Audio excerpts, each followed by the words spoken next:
All right, it looks like it's settled down quite a bit. I'll let my colleague join us and introduce himself real quickly. He'll be on the back end. So Doug, why don't you start here? Hey everyone, good morning, good afternoon, whatever time you're tuning in from, good, whatever. My name is Doug Harrington. I'm one of the admissions counselors here for Binghamton University. I am a Binghamton alum. I did graduate in 2016 and 2017 with both my bachelor's and master's in business administration, respectively. And I've been in this role ever since. So when we include my time as a student, it's been around 7 years here at the university, and I've enjoyed every single second of it. Am really happy to be here to help you through the college admissions process. I know it can be daunting, but that's what we're here for. We're here to help, whether it be like Craig said about Binghamton or about any other institution. We can try to help as much as we possibly can. So I'll be chilling on the back end. Like I said, put any questions you have in the Q&A functionality at the bottom of your screen, and I'll be sure to get to them, or I might save them to the end. So if you don't see them quite answered right away, they might be answered at the end. So just a heads up on that one. So thanks so much for joining, and I do hope you enjoy the session. Thank you, Doug. And Doug will be on the back end, as you mentioned, but this is where we really want to be able to help you. So we'll come back live, or Doug will come back live at the end to answer some of those questions with me that you have. So my name is Craig Broccoli. I'm the Associate Director of Admissions at Binghamton University, which is sitting right behind me in this image. This is Binghamton in the early morning hours, looking out down towards the city of Binghamton in the far distance. Like Doug, I actually did study at Binghamton as well. I studied there as an undergrad in our engineering college and then business for graduate school. So I truly enjoyed my time. I lived on campus all my years there. I live in the New York City area now for Binghamton as the Associate Director of Admissions. But for the last 10 years, my role has been helping students and families like yourselves find that pathway to Binghamton or other schools very much like Binghamton. So I want to make sure that we get into some of the core aspects of what an application would be, a successful application, all the aspects of your application for that matter. So that's what this session will be about. We will certainly get into some of the questions about Binghamton specifics, and feel free to ask those, but listen in for the core part of the beginning, which will be more about the things you should be paying attention to at this time of year and all the other things that you should be looking forward to and making sure that you successfully get to the colleges that you want to get to. So this is what we would call overall a application experience, right? And a college admissions experience for that matter. But there's one big piece of that. You have to apply in order to be reviewed, in order to be successful on the path that you're looking for. So I'm actually going to share my screen right now and take us through what would be, I hope, a fairly comprehensive but brief overview, so we have some time for that question side. Now, this is your application from start to finish. And by application, I can make that plural and say applications, right? Because you would ideally be applying to more than one school. But generally speaking, the application piece is fairly similar across the board, right? This is the core contents of who you are as a student, as a learner, as a person in general. Colleges, frankly, the admissions offices, no matter what college you're looking at, we're looking for ways to find a pathway for you. We're looking for ways to say, yes, we want students on our campus. We're not looking for the reasons to say, no, this is not a good fit. But ultimately, what we're looking for is the right path for our incoming class, our incoming students. And ideally, you're looking for the right college that you're going to do your best at. Now, the overarching overview here, the timeline, as we would say, has many components. There's the search. Many of you, if you're seniors, you probably completed the search part. If you're juniors right now, you are starting the search, or maybe even earlier than that, searching for the schools that really hit that right mark for what would be a good fit. I'll get into that in 1 second. There's the application or the applying phase, which for seniors, you're in it right now. That's a big piece of what we're going to speak about. Then the deciding role, both on the college end and then, of course, on your end, deciding where you're going to enroll, which is the last part, which is enrolling in that school that you ultimately decide is the right spot for you. So to briefly touch on the search, some of you are just completing that phase now. Even for seniors, it's okay to be finalizing the search stage, meaning you're still in the process of getting ready to apply. What you're looking at is a list of schools that ultimately not only will you be accepted to or think you'll be accepted to, it's okay to be unsure about that, but meaning schools that you think academically you would fit in at. And some of these might be schools called reach schools, where you're a little below their numbers, their averages, but they really resonate with you. Others might be schools you fit right in the middle of what they would say are their middle 50% scores. We can get into some of that in just a bit. And others are schools that you know clearly you're above their typical averages, above their average standards, but it still is a school that you really see a good fit at. And frankly, every single one of the schools on your list that you're applying to, you have to like that school. You have to feel excited to some degree about that school. And that excitement can grow or it can fade. But these are things that at the stage of your search that you really want to find that level of, hey, I think I would fit in at that school to some degree. Now, the exploration part is kind of what you're all doing right now. This is an open house week in December. You're here exploring at least Binghamton. We live in a world right now that gave us all opportunities that we never had before. There's a silver lining in this virtual world is that you can see things that you never saw before on a college campus. Colleges are able to show things that we weren't ever able to show for.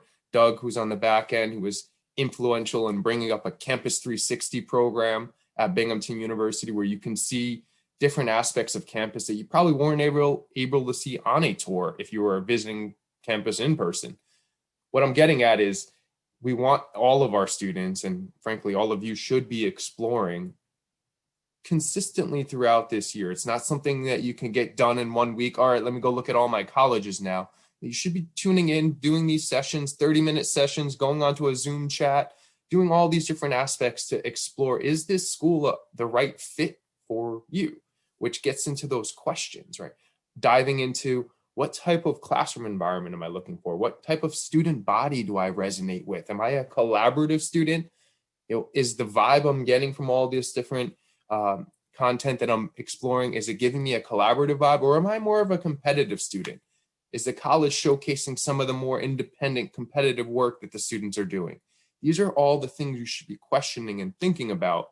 And frankly, that means asking questions.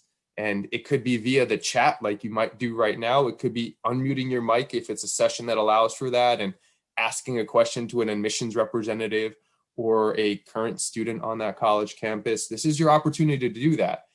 And for the shy students, which I was back when I was looking at colleges, listen in. If your parents or your support figures or your older siblings are giving you advice on a question to ask, take that question. If you don't know what to ask, use those questions. That's a good starting point. Now, the application part, which is again what the content of what I really want to hone in on today, this is making sure that you have all the information necessary for those colleges that you're interested in. And for Binghamton, it's a pretty straightforward process. So I'm highlighting the ones that we use. And frankly, you would pick one of these three application platforms. Some of you already submitted your application. Great. We'll get into the timeline in just a second. Actually, many of you already submitted an application, which is quite normal for Binghamton. We have usually over 40,000 students applying. 40,000 students from all over the world will be applying to Binghamton every year for about 3,000 first-year spots. So we're selective, but we're trying to work through all of your applications to make sure we're finding the right fit for you and for us.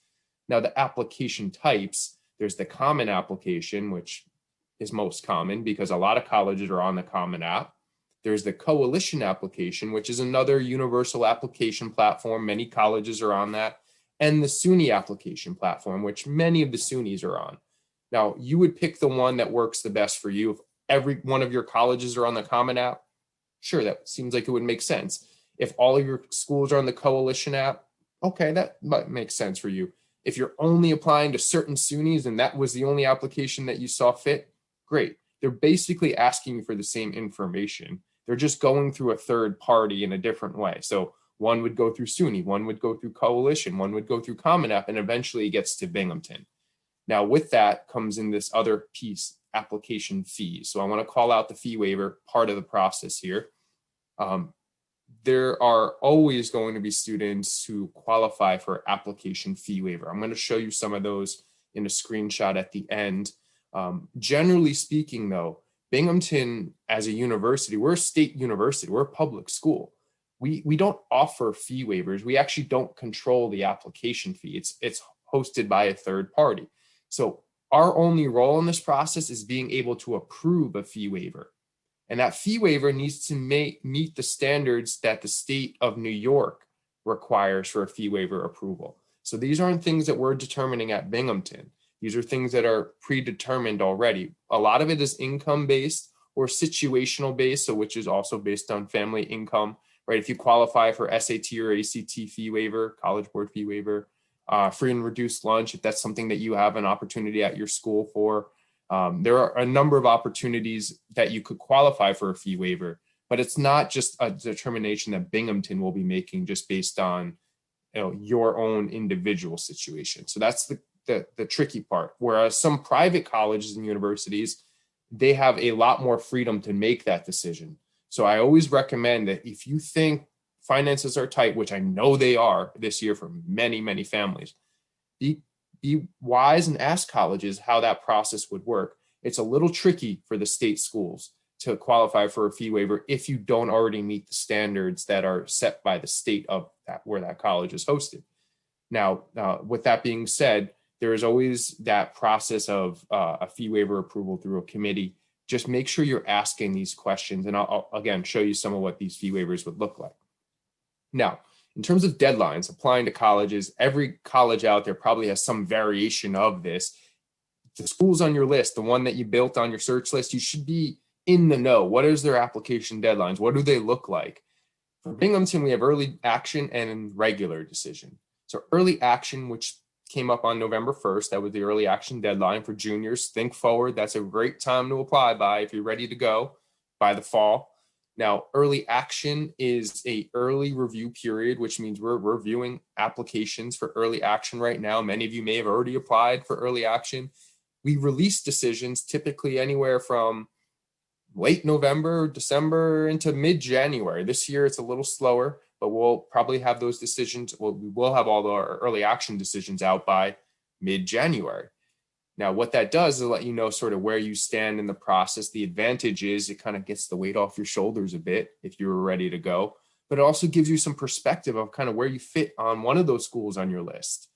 Now, the regular decision timeframe, that is coming up. That deadline for that, I should say, is coming up. That's January 15th, typically. Again, every college out there may have a different variation of that deadline, but it is giving you that opportunity to make sure you're doing everything right. You're working through your senior year to make sure that you got every piece of your application set and then applying, not rushing through this. With that being said, just because there's a deadline in the future doesn't mean you shouldn't be doing the work now. And especially this year on the admissions end, we know this is difficult. We know there's a lot of moving parts and there's a lot of unknowns, and there's not a lot of support maybe coming from the traditional ways, maybe from your high school in a way that you're used to. And we're here to help. So be rest assured that we want to make sure that you can get to that next stage. And if you're interested in applying to our colleges, and I'm speaking on behalf of a lot of colleges and universities, work with that admissions office. We want to make sure that we're finding where your stumbling blocks are and we can help you pass that. But the thing you got to do is you got to start, right? This is something that I would say it's waiting tends to bring stress, tends to bring a rushed application, which in the long run might not lead to the best possible decision for you. The pieces of the application, what we would say gathering your supporting materials, this is in addition. So the application platform will give us, the colleges, your basic contact, demographic info, all the things you're doing outside the classroom, your extracurriculars. It's going to give us the core contents of you. It's going to give us your essay, your letter. Your essay right there is your personal statement. That's going to be giving us an inside scoop to who you are. And that's one of those things that I know a lot of you stress about because, well, how do I showcase the best of me? Your essay, and I'm just giving a little bit of due diligence here, is not about simply trying to impress a college. It's simply about letting a college know how you think, how you communicate, what inspires you, maybe something that you overcome. And I'm giving a variety of examples. They don't have to cover all of those at once. It's simply a way of us getting a better idea of who you are. So don't stress about the essay. And if that's the thing that is stressing you the most right now, definitely reach out to the admissions office or to colleagues like your high school counselors or English teachers or those who have gone through the college process before to get just some extra motivation there. But the other materials, the things that what we're going to hone in on that add to your application, these are usually coming outside of your application itself, right? This is your transcript that's coming from your 4 years. Well, frankly, for those of you who are seniors now, the 3 years of work at high school plus your current grades, your letters of recommendation, which is in our case, we only require one, a supporting document from a counselor or a teacher, your test scores, and I'll get into that in a second, and any additional information depending on the program that you might be specifically applying for. So let me go back to the transcripts. This is the most important part of the review for the vast majority of colleges. We want to know academically how you've done over time. And for a place like Binghamton, which as mentioned is a selective institution, the majority of our students applying are doing well. They're doing really well. They're on the path where they're usually on an upward trend, or they've done well all along. And that's great. And all of you, when I say that, when 40,000 students apply, all of you have your own academic storyline. That's what makes it interesting. We're comprised of a student body that all have different academic storylines, though maybe more similar than not, meaning in our case, they're doing quite well. We want to find you where you're at and see, all right, is this a good fit academically for our institution? We're often looking at your weighted GPA in high school, but where did that GPA come from? What did each course kind of add up to? How did you recover if you had a stumbling block that happened sophomore year or junior year? These are things that we're going to hone in on, but it comes from your high school. So it's a little bit more of a hands-off. You usually follow the process that your high school is requiring for getting your application sent, but also your transcript and supporting documents sent. The letter of recommendation, this is something for the seniors you probably should have asked for by now, right? A counselor or a teacher. We only require one. You could send more than one, but it has to typically come via email after that. And it's not necessary that you have an additional letter of rec. Many colleges out there require more than one, so I would assume some of you have more than one all ready to go. But this is coming from a teacher or a counselor that can support you as a student, meaning they can talk a little bit more about you in the high school environment, even in the virtual environment. They can speak a little bit more about your involvement within the school community, or how you've done in a particular class, or maybe how you've evolved and matured in a certain subject matter that wasn't your best. So there's a lot of ways that you can look at this. The key here is, though, you have to be on the front end of this. You got to ask a teacher or counselor, hey, could you write a supportive letter of recommendation for me in a nice way, nicer than what I just said there. And they will be able to say yes or no, or, hey, you know what, I might not be the right one, but your math teacher could probably be a good support figure here for you. And then you have to also provide that info. What are you doing outside the classroom? What are you doing inside the classroom? What are some areas of interest that you're looking to get into in the future, so they can kind of vouch for you on that front? So that might be a document that you send to them. They might have a questionnaire at your school. You got to do the work here. Then your test scores. At a school like Binghamton, historically, testing had been a big piece, but not the biggest piece. So meaning we look at your academic realm very much intently, in the sense that we want to make sure this is the right fit for you. Academic transcript was number one. Number two was always your test scores, SAT or ACT, whichever. And we will super score. We'll take your highest combination. This year, so this upcoming admission cycle, we are test optional. So if you're a senior now, or if you're transferring in from another college, we are test optional for this upcoming academic year, meaning you do not have to submit an SAT or ACT. That's not a requirement in order to be admitted. Now, if you did take the SAT or ACT, you certainly can still submit that if you had the opportunity to do so. If you had the opportunity to take it more than once, you can send in all of the scores and we will super score just as we normally would. That is one option that you certainly have. If you only took it once and you felt like, hey, this wasn't my best sitting, that's okay for this upcoming year. For those seniors out there, that's certainly an opportunity where you can say, you know what, this is not what I'm going to send to a college. I will lean on the other aspects of my application and my supporting materials that will highlight who I am. Now, for juniors, just to jump into the future, or even sophomores, we have no idea what the future holds. Time will tell if we're able to be test optional for the following cycle, meaning a lot of this is determined based on availability of the exam, kind of what the state system in general is looking at, the SUNY system in our case, or the governor's office. So time will tell, but I will say, as I tell every student every year, especially with the growing number of test optional schools that exist out there, regardless of what's happened because of COVID, you should prepare for them as a junior and into that senior year time frame, because you have plenty of time to still take these exams if they obviously there's opportunities and locations for you to do that. But what I mean is prepare now for those future exams that you may be taking. It's in your best interest to make sure that you give a shot, try to give an opportunity to yourself to take those exams, because that could add to your application. It could be another piece of it, but do not stress over these things at this point. Colleges, again, are trying to find ways to get you to our campuses. If we see that there is a barrier there, like this year where testing was not a real good availability option, we're going to make amends, we're going to make adjustments for that. So the way that you're doing that, so again, for the seniors right now who've applied, for Binghamton, there's a big change this year.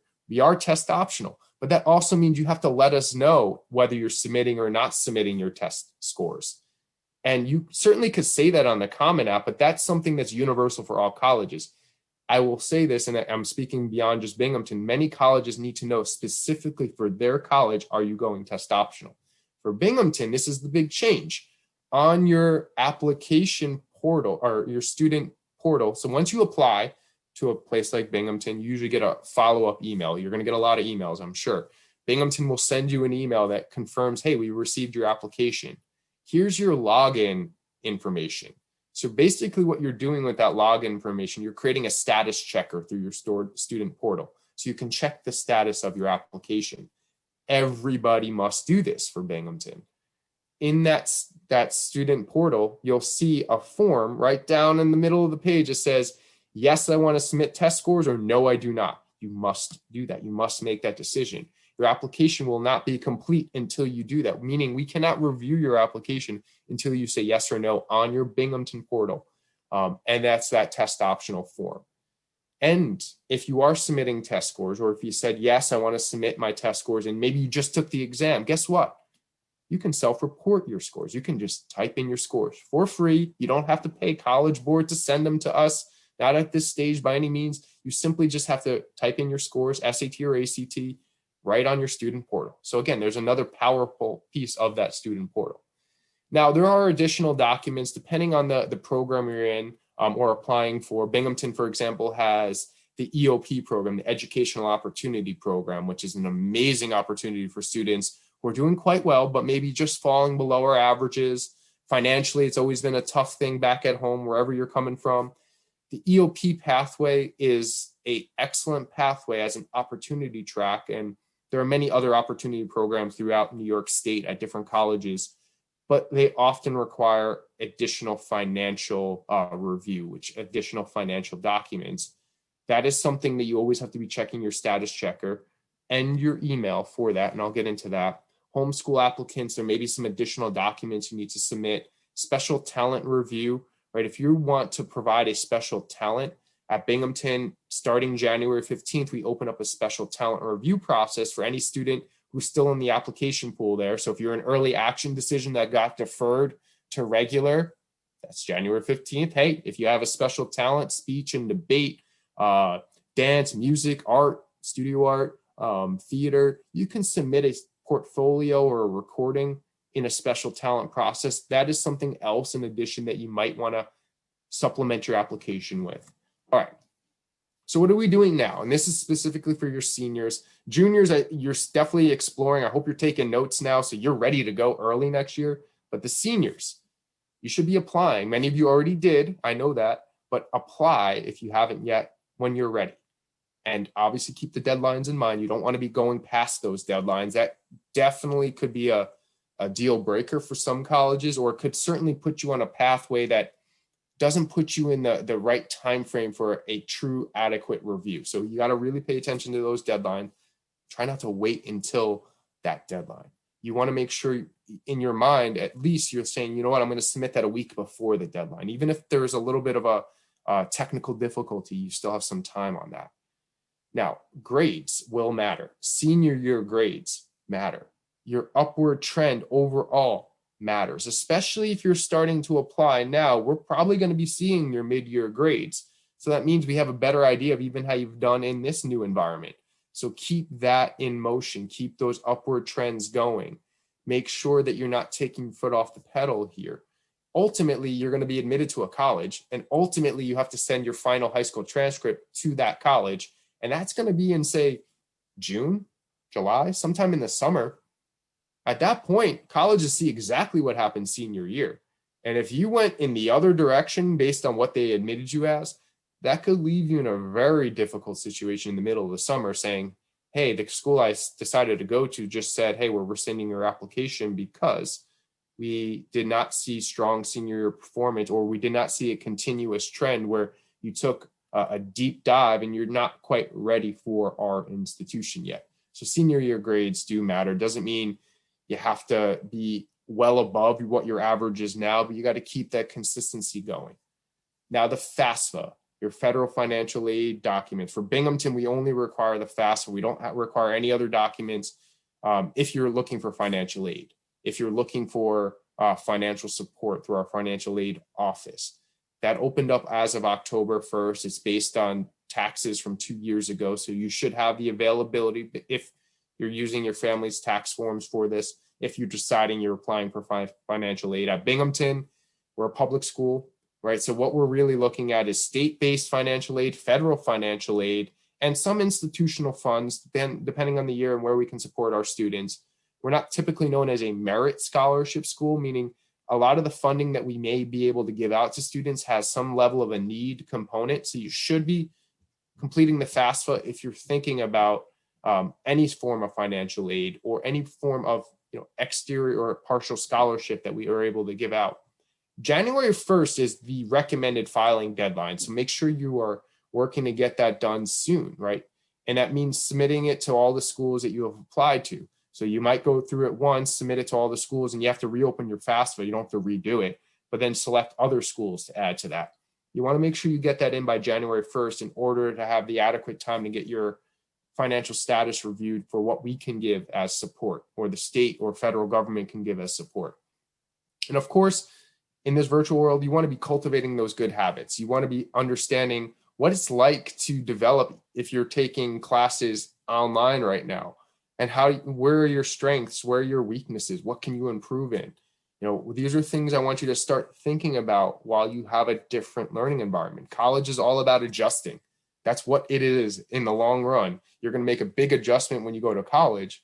All of you right now, I'm the least worried about you all. I think you're going to be some of the most resilient college students we've ever seen, which should bode well for the future because this world needs a lot of help. But you're going through changes every day these days. That's a big adjustment, but you're doing a lot of trial and error right now as learners, and I think that's going to be a good thing. Obviously, get organized. Make sure you're getting all your documents set. So when you apply, what do you do after you click submit? You've sent your application in. Again, I know a lot of you already have, and some of you are getting quite ready to do that, maybe this weekend for that matter. Well, you got to be checking your email. Once you hit that send button, you're going to get a follow-up email, usually within a few days at the very latest, that says, hey, we got your application. Here are your next steps. As mentioned, for Binghamton, you got to set up that student portal and that status checker. That's where that test optional form will be sitting, right? You got to make sure you're sitting that and sending that in. Now, again, this is for seniors this year, and I'll show some screenshots at the end. But you always have to be checking your email. Yes, I know you get a lot of emails, especially from colleges, but particularly to the ones you've applied to, you always want to be making sure that you're not missing anything, right? There could be a follow-up document that one school in specifically needs. You don't want to wait until it's too late for that to be taken care of, especially when it gets down to the financial aid components, because that could be a sticky area where you may miss an opportunity that you are fully qualified for. But we want to make sure that you're tuning in. And ultimately, we want to make sure you're tuning into finding the right fit specifically for you, not necessarily for us. We're going to be doing that part. The college admissions office is part of reading your application is us figuring out, hey, is this a good spot where we think you're going to grow as a student, where we think you're going to make our campus better by you being here? But ultimately, you should be doing that same thing. You're going to be looking at schools beyond just your search process, but now for, all right, based on the schools I'm admitted to, what is the one that I think or what are the few that I think I'm going to do my best at? It's okay to have more than one fit, one best fit for that matter, even. But what I'm dialing into here is as you progress through your senior year, you're going to start to learn a lot more about yourself. There's certainly going to be some emotional ties to schools, and you'll start to realize, wait, maybe that school is only on my list because I just wanted to see if I'm able to be admitted to that school. That doesn't necessarily mean it's a good fit for you, just to try to see if you're admitted. But the school that you get that letter back and you feel not only proud, but excited to say, you know what, I want to be a contributor to that college campus. These are not necessarily schools that you're simply looking at their statistical results, right? Oh, X% get into law school. Maybe I should go there if I want to go to law school. That's a good thing to know, but it doesn't necessarily tell you if that's a good school for you, right? If you're not the student who really likes that campus, you're probably not going to be the student who is on that positive end of the results, right? You have to actually like the institution you're at. You really have to like the other students there. You have to vibe with those other students. You have to find a way to grow and contribute to that student body. And it doesn't mean every one of you need to be a leader on a college campus. If you're the type who gets inspired by leadership and want to be a leader, yeah, look for the schools that are looking for students like you. Look for the opportunities where maybe you can start an organization on that campus. If you're the type who likes to be a contributing member, but not necessarily on the forefront, but maybe behind the scenes a little bit, that's a good mindset to be at. Look for those organizations on that campus that you think you could be a member in and really move that organization forward by being there. These are things that take a lot of internal review and a lot of internal exploration, external exploration as well. You're ultimately looking for a school that in 4 years' time, you're going to be happy that you went there, not simply happy that you were admitted there. So that's a different change of thought. I always love working with students down that pathway. In order to get to that pathway, though, you obviously have to do everything I just mentioned, which is completing your application, making sure that you're going through all those possible steps. I see there are quite a few questions flowing in through the Q&A box. I definitely want to get into that. I do want to just showcase a couple of those pieces here. When you are going through your application, you're going, and this is for Binghamton specifically. I'm pulling up a test application. So Tina Fey did not apply to Binghamton. At least I don't know. She didn't apply this year, but this is not really Tina Fey. Thank you. I see my colleagues, Justin just joined in and Doug as well. We're going to be going into those live Q&A right now. This is an example of what would happen when you log into your status checker, your student portal.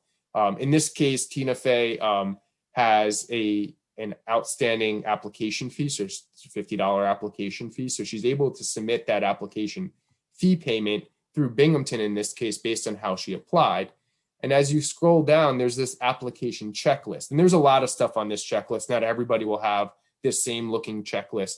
This is, again, a test here. You're going to notice that there's different things that we have received already. So you have that checkbox and things that we're awaiting. And when you see that on your checklist, you actually can click on that and see that form. So this is why we really want to encourage you to set up that checklist.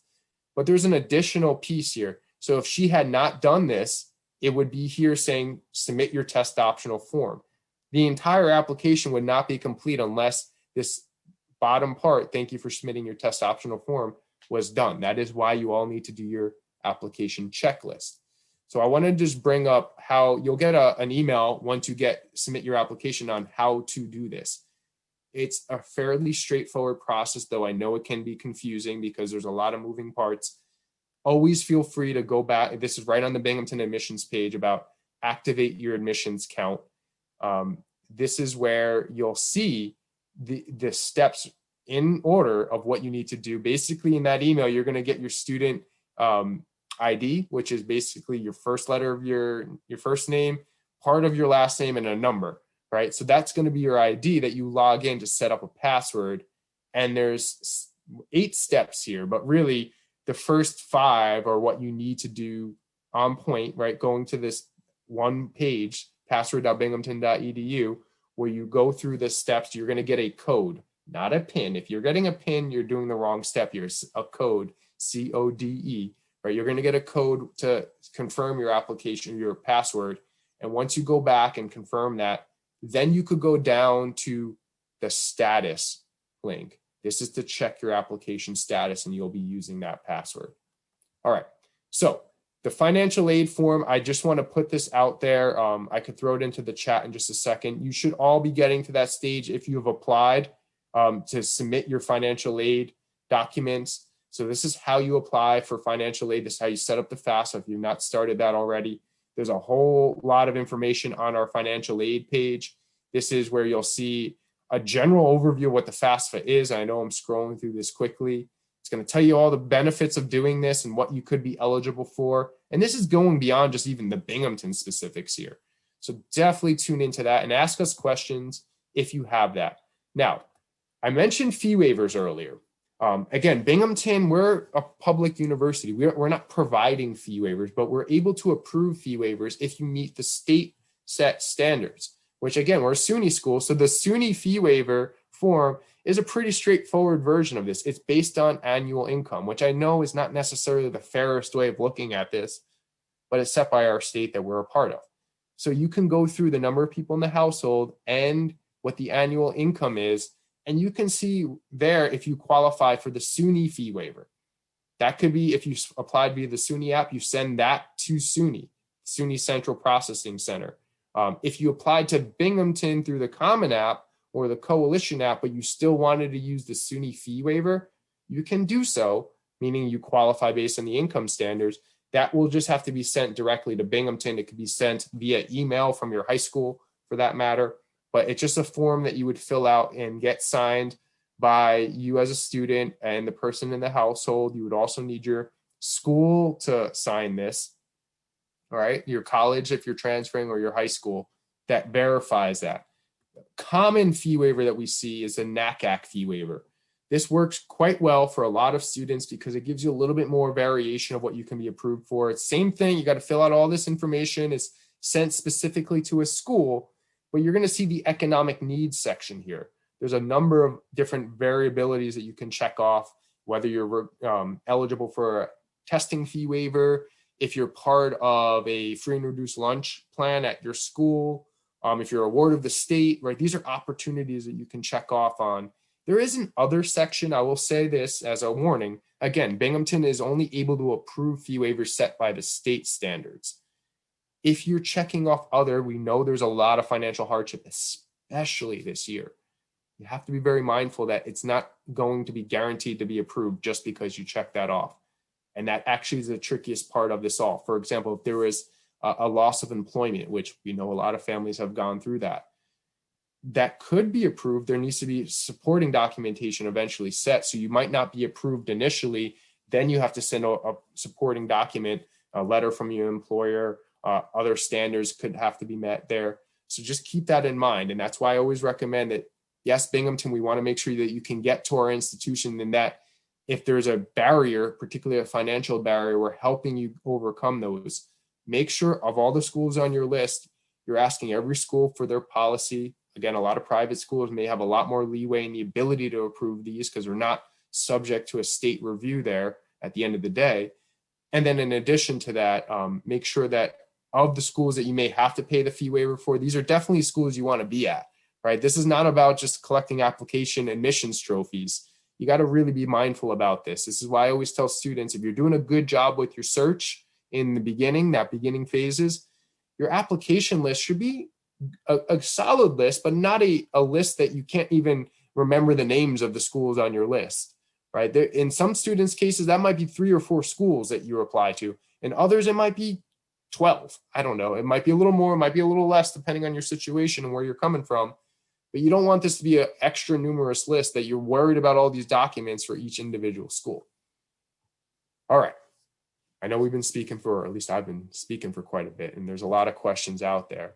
So Doug, and I know Justin, you're in here now. I see that you have marked some for live. Are there any that you want to touch on specifically? And then I could always answer some of those too. Thank you all for sending your questions. We've answered 87 questions so far. First question that we have from Chloe here is, how will a student, or when will a student be notified if any items are missing from the application? Yeah, those are things that you'll see right on your status checker, and they come in right away in the sense that once we know it's missing, we're going to throw that on your status checker. We will email you to say, check your status checker. You have documents that you need to submit. And that might come in, especially when I mentioned the EOP pathway, educational opportunity pathway. That could be a ever varying case. You might be complete one week, and then next week you're incomplete because there's another document that we're requiring.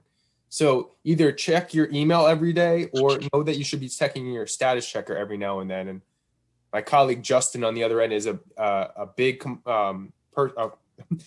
very involved in their EOP process, and he will be somebody that will be reaching out as well. It might be coming from your admissions counselor directly, like our different areas that we represent. Doug is in an out-of-state area. I'm in the New York City area. Justin covers a lot of upstate New York. So you might be getting some of that directly from your counselor via email. All right, awesome. Thank you. Another question we have here is, can you talk a little bit more about how looking at extracurriculars and other things in the application are viewed now with the test optional world that we now live in? Yeah, so extracurriculars, frankly, are one of my favorite things to look at when I'm opening up an application. I just want to know what you're doing. I want to know what gets you excited, what inspires you. Yes, your essay may showcase some of that, but just start with this. Extracurriculars are not the reason why you're admitted to a college. It's not based on what did you do that makes you a good applicant. But frankly, it's helping you figure out where maybe you want to go in college, what you might want to do in college. It helps the colleges understand what's your typical day in the life, particularly outside the classroom, because we can see what your classroom life is like based on your transcript and maybe your letter of recommendation from a school official. Your extracurriculars, though, are giving us a better sense of what are some of those other things that get you excited or responsibilities that you have that give us a better context of what your home life is like. If you're taking care of a sibling or siblings or an elderly family member, especially now, right? Or maybe taking care of a neighbor down the hall in your apartment building because they can't go out and get groceries. Again, especially now, these are extracurriculars. Maybe it's a club or an organization that you're a big member of or a founder of. That's something that we want to know. Or if you're a 3-sport athlete and that's something you're excited about, let us know about that. That's on your extracurricular list. If you have the ability to do a really cool research project or start a company, I've seen quite a few of those these days. We want to know about that. But there's no one like magic formula. You need to have X level of extracurriculars in order to be a good admitted student to a place like Binghamton. And we know a lot of those extracurriculars are different than what you expected them to be. Lots have been canceled or suspended or paused or just not functional right now in the world that we're living in. That's okay. You can tell us maybe what you were hoping to do, but ultimately find another thing, a thing that you can fill that time with, not because we want you to be busy, but because we want you to be developing as a person as well, not just an academic. And that ties into the next question. Do you value a more well-rounded applicant? And I would agree with everything that you just said. Definitely try to put as much on your application as possible. It's going to be the way that we really get to know you. There's plenty of applications that I've come across where students have put 0 to like 2 things under their extracurricular activities, and no students do a lot more than that. Even if it's just taking care of your siblings at home or stuff like that. You can certainly put it on your application to let us know, because like I said, that's really going to be the way to get to know you. So yes, and if you are inspired by being a well-rounded student, right, if that's your thing, you like being involved in many different things, then yeah, we want to see that. If you are not, right, if you like to kind of stay in your particular lane and do well in whatever that lane is, that's fine too, especially at a university, right? I'll be clear, like we're looking for our entire incoming class to be well-rounded because we want everybody to bring in different perspectives. So it's a little different for us at Binghamton than maybe some very specific colleges in the sense of what they're offering, what they're looking for. Great. Another question here is for our juniors who are on the line today. Just any tips on searching for colleges for our current juniors who are on? Yes, and I want all of you to always be in that search mode, even if you're seniors, right? Searching for that right fit is a different way of looking at it. Juniors and even sophomores, you can start this in a way that we've never been able to do this before. Meaning you can show up on a college campus, virtually at the very least, every single day, all right, after school. Make it a fun pride, like make it a thing. Like I'm going to spend some time on this college website, even though I never heard of it before. Oh, what are their virtual opportunities? Let me start looking at this. Oh, I really like what's going on this campus. But in terms of like starting with a framework, You don't need to know what you want to major in, right? You don't have to make that determination right now. But if you have an idea of maybe what you want to do in the future, or maybe you're geared more towards the sciences or more towards the humanities, start with some basic, yes, Google searches of schools in particular regions, right? You might want to check public universities in your home state. If it's New York, great. If it's not, or the Northeast, check each state for the public schools. Also look for some of the private institutions. You want a variation here. Gearing it around academics first gives you some framework. If you're totally unsure about what you might want to do, which is perfectly fine, you're probably going to gear towards at least starting with the bigger universities because they're going to give you a lot of options.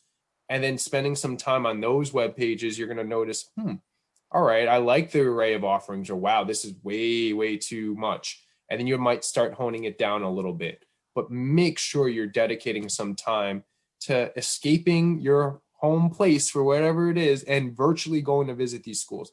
Yes, you can do some of this in person, but right now for a junior, it's not extra beneficial to be showing up on a college campus just to get a structural feel. I want you to spend some time getting a more well-rounded approach of what that school could offer. And I think this is the time frame that, this is an awakening for the college exploration phases, that you all are going to benefit from this for sure.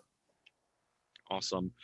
Another question we have here, when looking at grades and test scores, do you compare them to the grades of others who got into the same high school as the applicant, or do you compare them to the scores that you get overall? So we don't do a whole lot of comparison at all, meaning we're not necessarily trying to compare you to another student, because frankly, you all are your own individual combination of events, of minds, of different things that make you you. Yes, we are going to look at you relative to your high school based on what your high school offers, but not necessarily comparatively to your high school class. For Binghamton, there is no quota by high school. 40,000 students applying, it could vary by high school how many of each of those students from a particular high school applied. It could be anywhere from 900 from one high school to 1 from one high school, right? So we're not in the realm of like, all right, who's the best of? We're looking at who did the best with what they had in front of them. And that's up to you to determine. And in terms of scores, particularly comparing students, ones who may have submitted SAT scores and ones who did not, we're not using that as a sort of determining factor. We're in this year, for this upcoming year, we're only looking at what you did submit. And that is what we're reviewing for your application, right? We're not comparing one student to the other or reserving spots for some students over another. I see one up here. So it does not submitting SAT scores and a personal statement as a transfer student reduce my chances of getting accepted? So before you answer that question, Craig, if you look at the next one, I saved these last 2 transfer questions because we do have some transfer students here. Yeah. The question below that is, how does the application process for transfer students differ from first year students? If you want to address that one first, and then that kind of ties into that other question as well. Yes, thank you there. And look, Binghamton, we are a transfer heavy school, friendly school, whatever you want to call it. We have many transfer students. Actually, we were built that way. We're different than most selective R1 research universities, though, right? We're built to have many transfer students every single year come to our campus. That's what makes us who we are. 30 or so, 25-30% of our students are transfer students, usually doing very well wherever they're at. Maybe they were admitted initially to Binghamton, decided to go elsewhere and bring all that new academic talent to our institution. So it's a very straightforward process. We have spring transfers coming in for the spring term, and fall transfers, which is probably the bigger incoming transfer class coming in for the fall terms. We have 6 academic colleges, so the variations of the review may vary based on the college that you're looking to apply for. For transfer students, you're typically on a direct path for a major by the time you're applying as a transfer. So there's some nuances that can come into play based on what you're applying for. But generally, we're looking for a straightforward review of who you are. Your application as a transfer is a little bit more condensed than it would be as a first-year student. We don't require a writing sample or an essay, but you could submit that. And we don't require SAT scores for this year. Traditionally, though, and this could go back onto the live scene again, For a transfer student who has under 24 college credits, which is generally 1 year of college, if you have less than 1 year or about 1 year completed in a college environment, we will look at your high school performance, including your test scores. Well, time will tell about the future of this, but right now, test scores are not needed for review as a transfer student. A couple of questions we've gotten in regards to the EOP program. I see another one just popped up. If they apply for the EOP program and get denied for the program, do they get moved to the regular consideration, regular decision pool? I don't know if you want to touch on that real quick. Yes. And Justin, if you have anything to add, you can add it right after this. So EOP, the Educational Opportunity Program, is an amazing program. It's an incredibly successful program at Binghamton. We have generally around 100 to maybe 150, depending on the year, students in our EOP pathway coming in. A lot of students will apply for EOP. Frankly, a lot of students are eligible for EOP.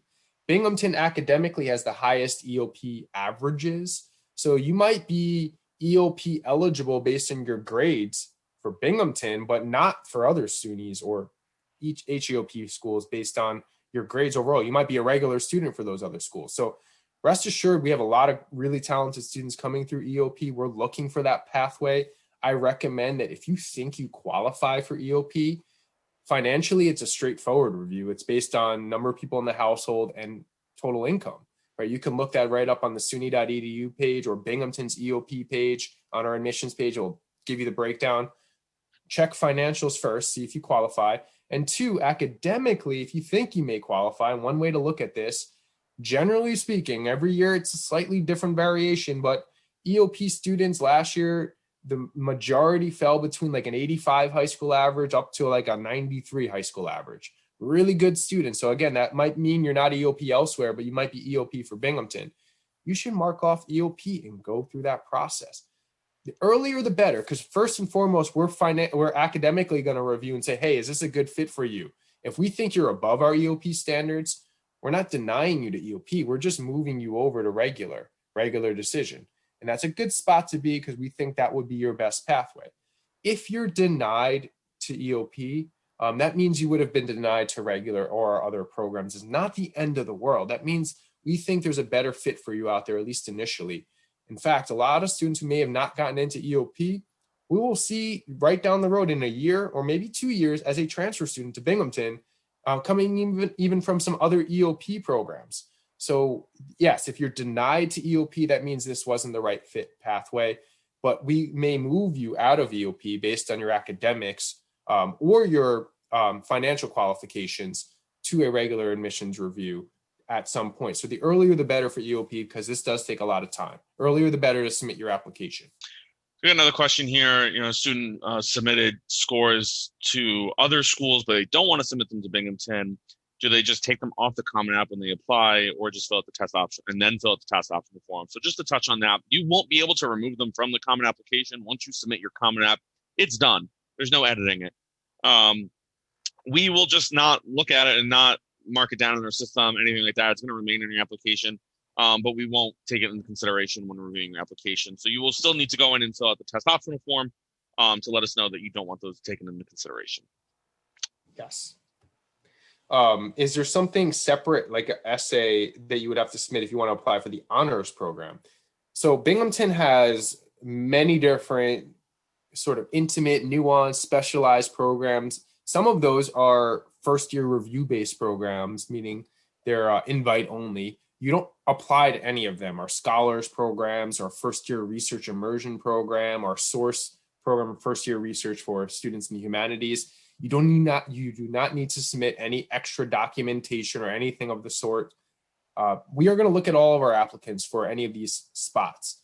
We know that there are many other spots down the line for different programs. So rest assured, you're going to find a pathway. We know that at Bing for whatever it is that you're super interested in. But I will just put this point of recommendation out there. If Binghamton is a school that's high on your list, you really are excited about Bing, you looked into things and you saw things like the scholars program that you are really interested in, or our first year research program, you could send us a note, an email. You can jump on one of our Zoom meetings, and we have them every day, where you could talk to a counselor like ourselves here, and we could talk about that, the different pathways. It doesn't mean that you're automatically getting a spot because you expressed interest, but I will recommend for those of you who are really interested in Binghamton, we eventually want to hear about that interest. And you could do that via an email. You could do that just checking in, tuning into events like these. They add up over time because we're cognizant of that. We're aware of that. And in the long run, it wouldn't hurt, right? To make sure that the schools that are high on your list know that. All right. I just saw one come in. An international student wanted to know whether you can still apply without the TOEFL. Depending on your situation, as an international student, there are extra requirements just on the English proficiency, but you can do a Duolingo exam. I think it's like $50. It's pretty straightforward to do that. The Duolingo is a new addition for English proficiency, so you don't need to submit a TOEFL. The international team, though, my colleagues on the international team will be able to answer that specifically about where your unique situation is and what you might be needed to still have submitted. I'm not quite sure of the test score requirements from the international side there. So, but generally speaking, we're going to post all of our middle 50% ranges on our admissions page. They do vary year to year. Yes, Binghamton is going to have some of the higher standards. These are not necessarily requirements. It's just giving you an idea of who that typical student is. So these are things that I think that you're all on the right path for, because you're tuning in, you're learning about these. You're showing up. In the chat, I'm going to throw a link to our general admissions account, as well as, and Justin and Doug, if we can find the links to our main admissions page, will bring you to the Zoom chat. So if you have a question you want to go into like a one-on-one discussion with, definitely meet us during the day, usually between 10 and 5 during the weekday, 10 and 5 on Eastern Standard Time. We'll be able to meet with you in a breakout room, discuss the things that you're maybe nervous about, curious about, things you want to let us know. So we'll be able to meet you there on any given day. So on the visit.binghamton.edu page that Justin just put in there, it's like not even a quarter of the way down the page, you'll see those links that they'll take you right into a Zoom chat. You can even schedule an appointment if that works for you. Our admit email is a really good starting point. We usually get that assigned to a counselor. You could go on our main admissions page and see who your admissions counselor is. Doug, you can talk about your territories in a second, and Justin, if you wanted to say yours, but I cover the 5 boroughs of New York City, as well as the Westchester County area. I'm joined by my colleague, Alex Ma. So you might hear from Alex or myself if you're in one of those areas. I also just put a link in to our Campus 360 virtual tour for those of you who want to check out campus but can't quite make it up. We have a very safe option for you in terms of our campus tour. So our Campus 360 virtual tour. So I just put that in the chat. I cover personally, if there's anyone tuning in from Pennsylvania, Delaware, or Illinois, I am your counselor and very happy to answer any questions. You can always feel free to reach out to me directly and help me to answer any of your questions. I forgot about my Rhode Islanders too. I cover Rhode Island too. Do you really? I didn't even know that. Yeah. And Justin, he covers the majority of New York, outside of typically the boroughs, Long Island and Westchester. But Justin is everywhere at all times, so you'll hear from Justin. Hey, Justin. Hi, everybody. Happy holidays. Yeah, so as Craig mentioned, I do cover a lot of New York. I also assist with, as you mentioned earlier, review with the Educational Opportunity Program, EOP. So if you're reaching out to me, just say, for example, if I don't get back to you right away, feel free, because I do cover a large area, feel free to bump your message back up, or you can email admit, ADMIT, at binghamton.edu. I know Craig put it in the panelists or the chat, and then ask for me specifically. And somehow, some way, you'll get to me, and I'll make sure you get to it.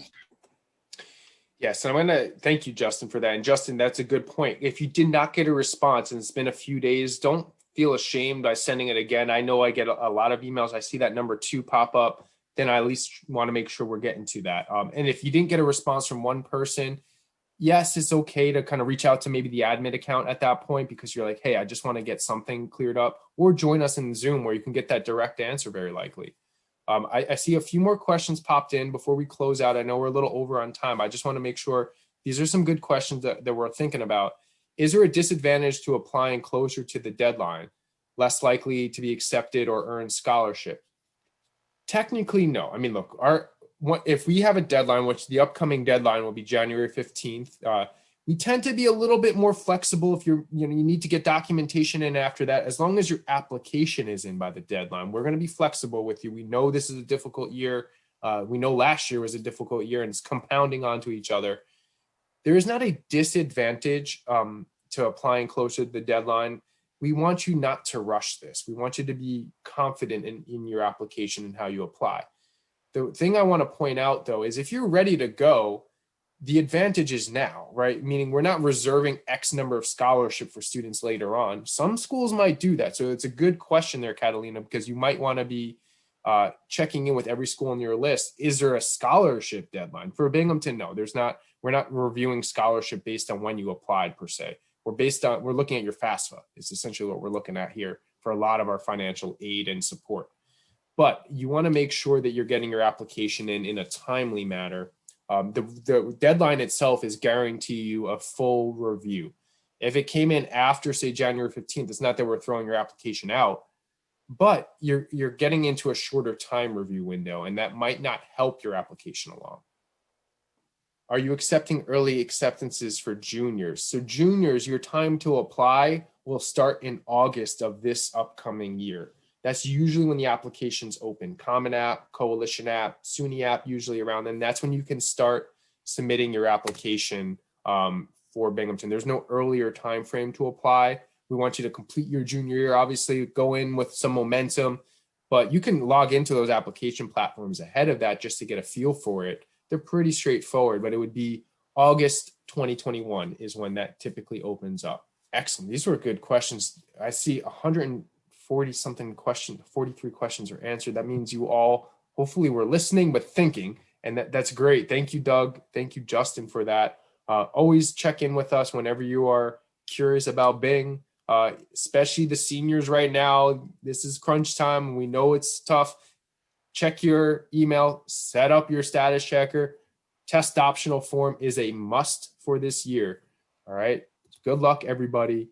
I'm glad to see you at least here. Hopefully we'll see you all soon, virtually, in person, whatever that might be. Take care. Happy holidays to everybody coming up and those celebrating right now. Bye, everybody. Thank you, everyone. Have a good day. Bye.